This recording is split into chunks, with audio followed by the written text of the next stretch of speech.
Chilli powder అన్ని రకాల వంటలకు పచ్చళ్లకు సరైన chilli powder. No colour no chemicals. Shooting spot మీరు పక్కన ఉన్నారు అంటే చాలా జాలీగా హ్యాపీగా గడిచిపోతూ ఉంటుంది. రియల్ లైఫ్ వేరు. అందులో ఒక స్పెల్లింగే రాంగ్ మారింది అంతే. ఇది REEL, అది REAL అంతే, మధ్యలో EA అంతే, తేడా లేదు. బట్ రెండు చోట్ల ఉండేది మనమే కాబట్టి మళ్ళీ మన స్వభావం ఏదైతే ఉంటుందో దాన్ని పోగొట్టుకోవద్దు. దాన్ని ఎక్కడున్నా అలాగే కంటిన్యూ చేయాలి. ఇంత హ్యాపీగా ఇంత జోవియల్గా కనిపిస్తున్నటువంటి సుధమ్మ గారు ఇంటర్వ్యూలు ఇవ్వడానికి హెసిటేట్ చేస్తున్నారు. చాలా కాలం పట్టింది, మాకు కూడా 1 year పట్టింది. యాక్చువల్గా ఏం జరుగుతోంది, ఎందుకని మీరు ఇలా ఆ కెమెరా అంటే ఓకే, ఆ తర్వాత అక్కడ ఏడుస్తారు, ఏమైనా చేస్తారు, పక్కకు వచ్చి నవ్వుతూ ఉంటారు, అందరినీ నవ్విస్తుంటారు. ఈ కెమెరా అంటే ఎందుకు భయపడుతున్నారు మీరు? అది పెద్ద కెమెరా, ఇది చిన్న కెమెరా, అంతే వ్యత్యాసం. చిన్న కెమెరాని భయపెడతా మిమ్మల్ని? అలాగేం కదా, జోక్స్ అది జస్ట్ కిడ్డింగ్ అంతే. అలాగేం కదమ్మా, కొని తప్పుగా అనుకోవద్దు. కొంతమంది ఏంటంటే లేనిపోని క్రియేట్ చేస్తున్నారు. కొన్ని విషయాల్లో అవాయిడ్ చేయాల్సింది వస్తుంది, కావాలని చెయ్యట్లేదు. అంటే ఒకటి టైం దొరక్క, మన ప్రాబ్లమ్స్ని బట్టి, మన వర్క్ని బట్టి ఇవన్నీ ఉన్నప్పటికీ వాళ్ళకి స్పెండ్ చేయడానికి మళ్ళీ రిపీట్ అవుతుంది ఇది కదా. తెలిసిన విషయాన్నే మళ్ళీ మళ్ళీ మళ్ళీ ఇప్పుడు ఒకరోజు పెసరట్టు తింటాం, మరునాడు ఉప్మా తింటాం, మరునాడు ఇడ్లీ తింటాం. ఒకే పెసరట్టు 2 రోజులు తినొచ్చు, 3 రోజులు తినొచ్చు. తిరిగి అదే చెప్పగలిగితే ఇంకేముంటుంది? ఏముండదు కదా. అదొకటి. మెయిన్ రీజన్ ఏంటంటే తప్పుగా అనుకోవద్దు, I'm so sorry to tell you, లేనిపోని కాంట్రవర్షియల్ వస్తుంది. ఇందాక మన సోషల్ మీడియాలో వచ్చిన ఇదే 2 days ముందు నాకు ఒక విషయంలో ఒక స్టిల్ కెమెరామెన్, మాకు తెలిసిన మా పీరియడ్లో ఉన్న స్టిల్ కెమెరామెన్ ఎవరో ఫేస్బుక్లో రాశారట. తప్పు వాళ్ళదా నాదా తెలియదు. మామూలుగా ఉన్న లైఫ్లో ఉన్నది కొన్ని విషయాలు చెప్పాం. ఒక 10% అందులో నిజం ఉంటుంది, 90% ఫేక్ ఉంది. మీరు రాసేది ఫేక్గా రాశారు, ఫేక్గా చెప్పారు. మీ గురించి? నా గురించి. సుధా అడుగు తింటుంది, ఆస్తిపాస్తులు పోగొట్టుకుంది, ఇప్పుడు పరిస్థితి చాలా వర్స్ట్గా ఉందని. దారుణమైన పరిస్థితుల్లో సుధమ్మ, అంతేనా? అవును. నేను పోగొట్టుకుంటే పెయిన్ ఎవరికి? మీకే కదా, నాకే కదా. నువ్వేమైనా పెడుతున్నావా? తప్పగా అనుకోవద్దు. ఇది I'm not going to make a controversial. ఎందుకు చెప్తున్నానంటే ఇది ఓపెన్ అప్ అవ్వాలి, ఇది సీరియస్గా వెళ్ళిపోవాలి. నిజమే. నేను అడుక్కు తింటే నీ దగ్గరకు వచ్చి అడుక్కున్నానా? ఇంకా చెప్పాలంటే ఫేస్బుక్లో రాసేవాడివి నువ్వు, నా పేరు వాడుకుని నువ్వు అడుక్కున్నావు. నేను రిప్లై ఇలాగే ఇచ్చాను, ఇది సుధా, ఇదంతా రాకూడదని నేను అవాయిడ్ చేస్తున్నాను. అరే నువ్వు నా పేరు మీద చెప్పుకొని సుధా అడుక్కు తింటుందని, పరిస్థితి బాగాలేదని నా పేరు చెప్పి నువ్వు రాసుకున్నావు. Instead of writing about Sudha, why don't you write something? ప్రపంచంలో ఎన్నో జరుగుతున్నాయి, ఎన్నో అరాచకాలు జరుగుతున్నాయి, మంచి మంచి విషయాలు జరుగుతున్నాయి, మంచి టాలెంటెడ్ కిడ్స్ ఎంతమంది బయటకు వస్తున్నారు, స్పోర్ట్స్ పర్సన్స్ ఎంతంత అచీవ్ చేస్తున్నారు. అది రాయండి, ఐ అప్రిషియేట్. నేను తిట్టను, ఈ విషయం వల్లనే బయటకు రావట్లేదు. కాకపోతే అవన్నీ రాస్తే పెద్దగా జనాల్లోకి రీచ్ అవ్వరు. ఒకవేళ ఇలాంటి ఒక పర్సనాలిటీ గురించో ఎవరి గురించి, అందులోనూ ఎస్పెషల్లీ ఫిమేల్ క్యారెక్టర్ ఆర్టిస్టో లేకుంటే హీరోయిన్లో వీళ్ళ గురించి రాస్తే బోల్డ్ అంత రీచ్ వస్తుంది. అది ఉంది కదా మైండ్ సెట్. అవును. ఇప్పుడు మీకోసం నేను రాయడానికి నువ్వెవరు? ఇన్స్టెడ్ ఆఫ్ సుధా గురించి నువ్వు రాసుకున్న బదులు XY నేమ్, మీ పేరు, నేను ఇలా ఉన్నాను, మా ఇంట్లో ఇలా జరిగింది రాయండి.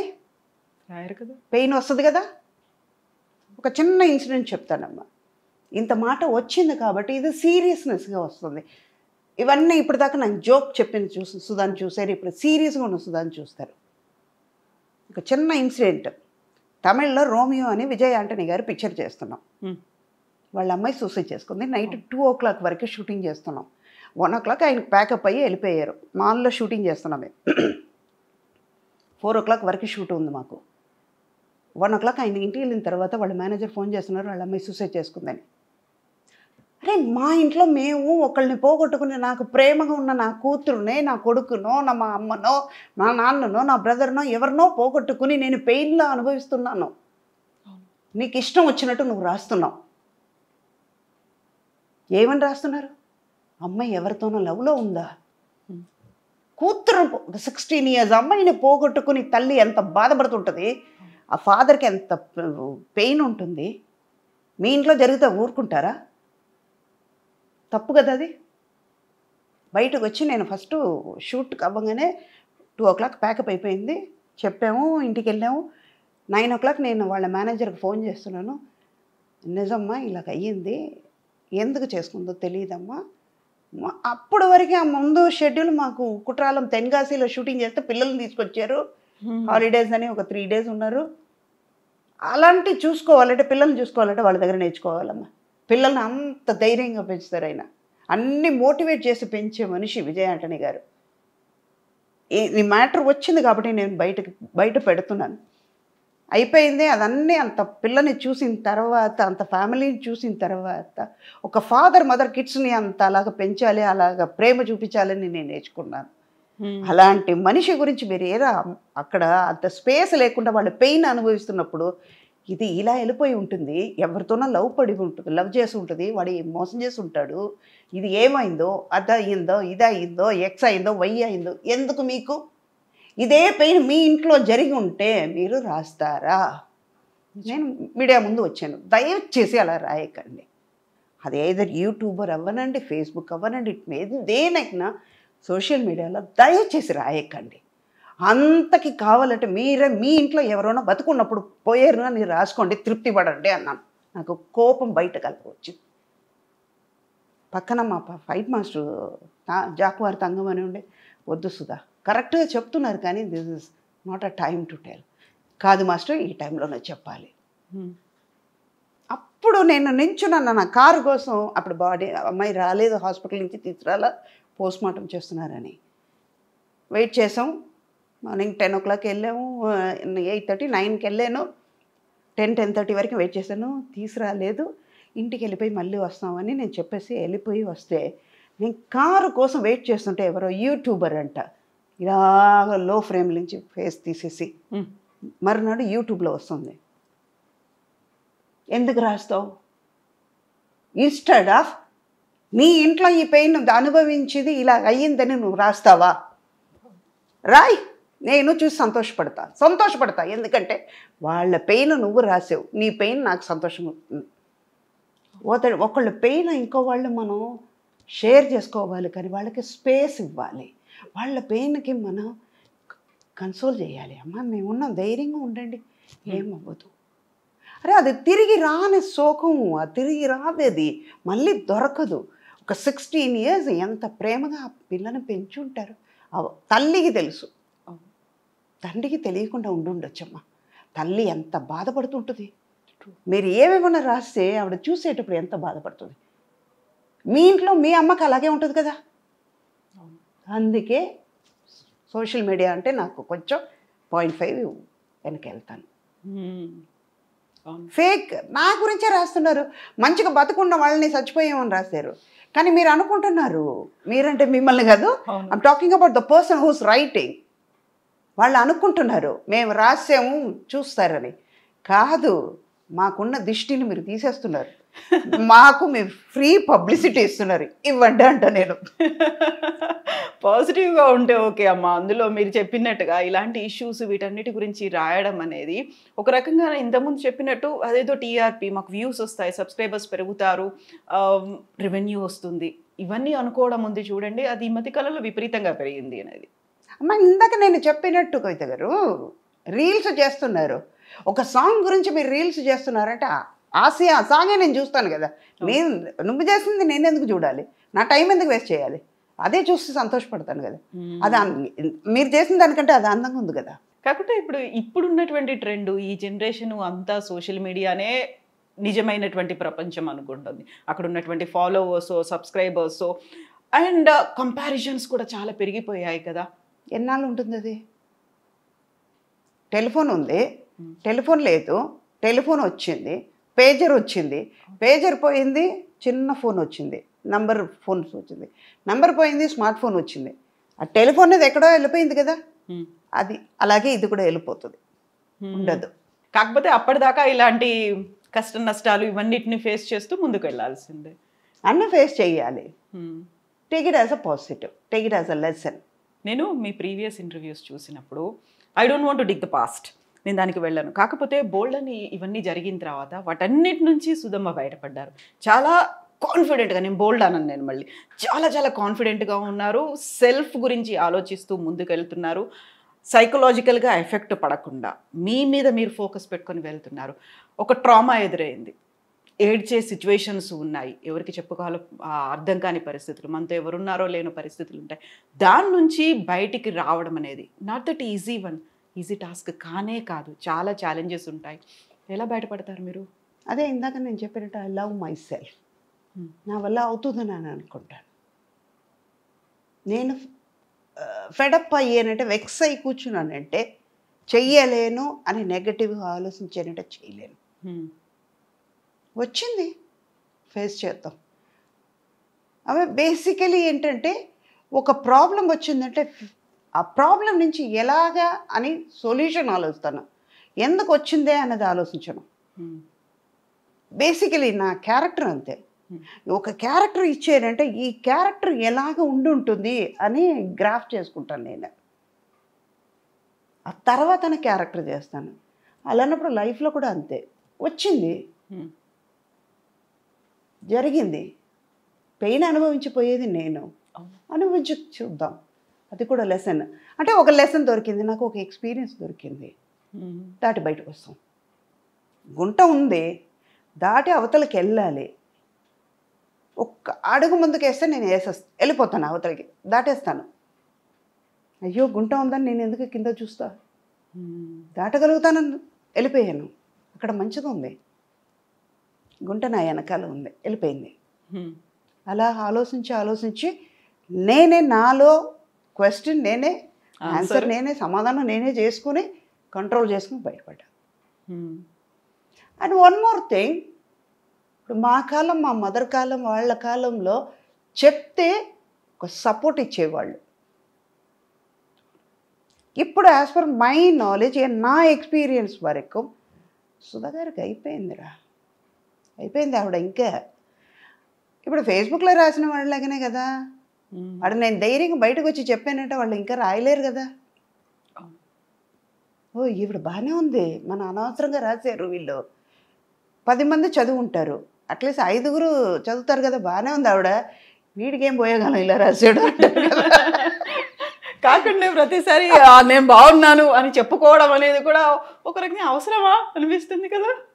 నేను బాగానే ఉన్నప్పుడు నాకు తెలుసు, నేను ఎందుకు మీకు చెప్పాలి బాగున్నానని. అవును కదా. You're not going to pay money for me, you're not going to save me. నా లైఫ్ అంతా నేనే తినాలి, నేనే కష్టపడాలి, నేనే చేసుకోవాలన్నప్పుడు మీరెందుకు? So true. I'm not going to feed you, you are not going to feed me. But ఒకటి లింక్ ఉంటుంది, లేనిపోయింది ఎందుకు మనం కష్టపడాలి? ఇన్నేళ్ల ఎక్స్పీరియన్స్, ఇన్ని మదర్ క్యారెక్టర్స్ చేశారు, ఎప్పుడైనా కాంపిటీషన్ ఫీల్ అయ్యారా? ఇప్పుడు వస్తున్న జనరేషన్ అంటే మీరు చాలా యంగ్ ఏజ్లోనే అమ్మ అయిపోయారు, అమ్మని చేసేసారు, అందరూ బోల్డ్ ఎంతమంది కనిపించారు. సుకన్య కావచ్చు, శరణ్య కావచ్చు, ప్రగతి, పవిత్ర, లోకేష్, ఇలాంటి వాళ్ళందరూ, సురేఖ వాణి, వీళ్ళందరూ మదర్ క్యారెక్టర్స్ చేసిన వాళ్ళే. అందరూ అలా కొన్ని రోజులు కనిపించారు, మళ్ళీ కొన్ని రోజులు కనిపించలేదు, ఎదురు చూస్తూ ఉన్నారు. సో అలాంటప్పుడు మీకు ఏమనిపిస్తుంది? ఇంతమంది కనిపిస్తున్నారు, అందరూ మదర్ క్యారెక్టర్స్, అందరూ మళ్ళీ చాలా చాలా గ్లామరస్గా ఉంటారు. మీ కళ్ళకి వాళ్ళు గ్లామర్గా కనిపిస్తున్నారు అంతే, హా, నాకు గ్లామర్గా లేదు. ఒక సురేఖ వాణి, ఒక హేమ, ఒక ప్రగతి, వాళ్ళు అంతే. సుధాకున్న రికార్డు లేదు కదమ్మా.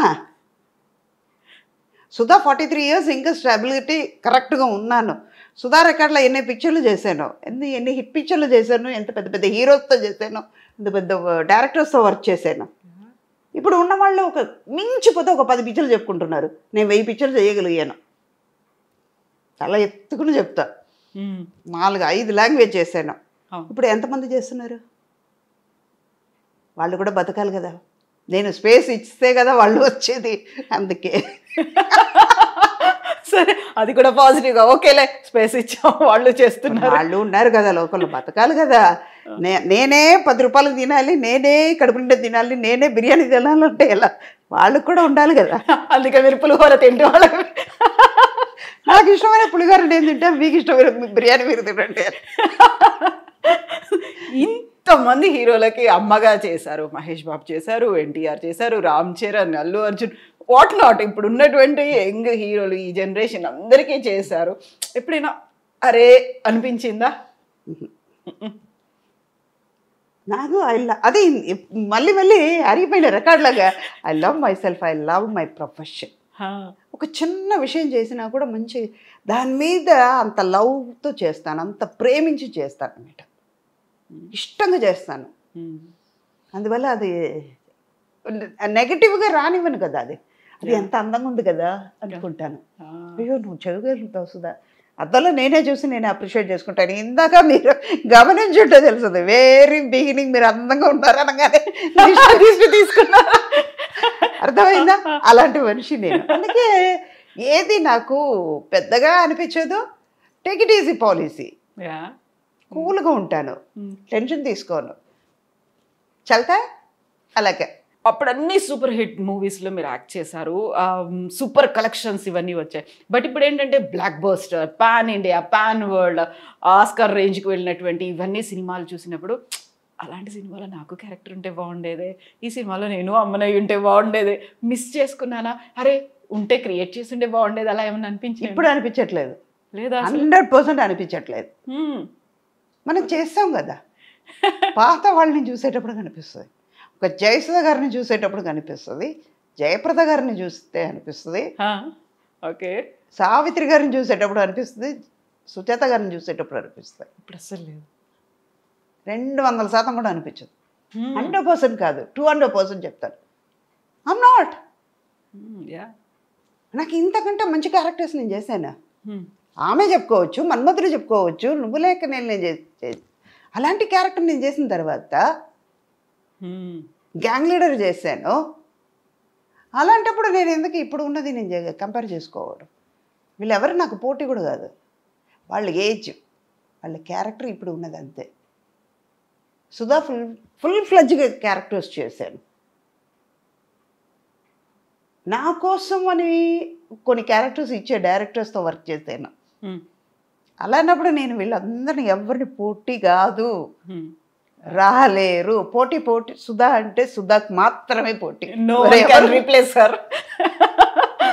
అంతే, ఆల్టర్నేటివ్ రీప్లేస్మెంట్లు అసలు ఏమీ లేవు. ఇంకా సుధా లేరా, ఓకేలే అని వెయిట్ చేస్తూ ఉంటారు. కానీ సీనియర్ ఎన్టీఆర్ గారితో చేశారు, జూనియర్ ఎన్టీఆర్ గారితో కూడా చేశారు. ఆ మెమరీస్ అనేవి ఎలా ఉంటాయి అసలు? ఆ ఫ్యామిలీలో అందరితోనూ వర్క్ చేశాను. బాలకృష్ణ గారితో చేశారు. అంటే ఇది ఏంటంటే అక్కడ సీనియర్ లేదు, జూనియర్ లేదు, అందరితోనూ వర్క్ చేస్తాం అన్నది అక్కడ. అలా ఫ్యామిలీ అంటే ఇప్పుడు ఎన్టీఆర్ గారి ఫ్యామిలీతో చేశారు, చిరంజీవి గారి ఫ్యామిలీతో చేశారు, అండ్ నాగార్జున గారి ఫ్యామిలీతో చేశారు. ఇలా ఫ్యామిలీ జనరేషన్లు లక్కీగా ఇప్పుడు కొంచెం తగ్గింది కాబట్టి, లేకపోతే ఇప్పుడు కూడా అంటే మనకి రోజు బిర్యానీ పెడితే బోర్ కొడుతుంది కదా, అందుకే సుధా కాకుండా ఇంకో వాళ్ళు తీసుకొచ్చి పెడదాం, కొన్నాళ్ళకి చూద్దాం. అదే 2 రోజులు బిర్యానీ తిందాం, 3వ రోజు ఆటోమేటిక్గా పెసరట్టుకి వెళ్తాం, 3వ రోజు ఉప్మాకి, 4వ రోజు ఉప్మాకి వెళ్దాం, 2 రోజులు పెసరట్ అయిపోయింది. అలాగే ఇది కూడా ఓకే, కొన్ని చేంజెస్ ఉంటాయి అన్అవాయిడబుల్గా. అంటే నిన్న కట్టుకునే శారీ మళ్ళీ ఇవాళ కట్టలేము, అదే కలర్ శారీ కట్టలేము. అవును, మనకే అనిపిస్తుంది ఇదే కలర్ రేపు కూడా కడితే, నిన్ననే కదా కట్టాము, మళ్ళీ ఇదే కలర్ ఎందుకు మనకే అనిపించేటప్పుడు మన చూసేవాళ్ళకి ఎలా ఉంటుంది?